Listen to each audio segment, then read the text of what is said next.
finance most of the tuition.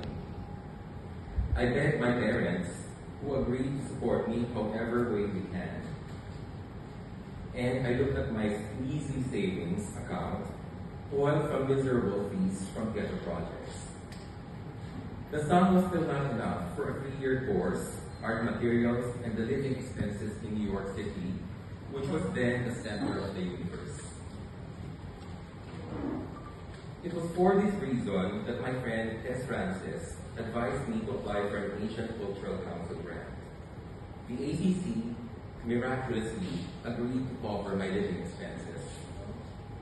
In 1998, I was off to New York to fulfill a dream.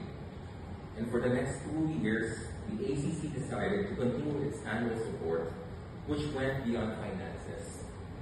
Living in New York was exhilarating, but it was also a very challenging experience, especially during my initial months. The people in the ACC practically stood in as a foster family.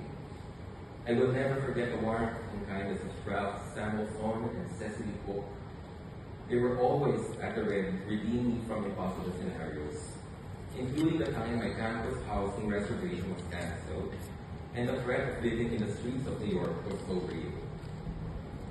The ACC also kept me abreast of what was happening in the city and gave me many opportunities to see opera, ballet, and theater, which were not always accessible with a student budget.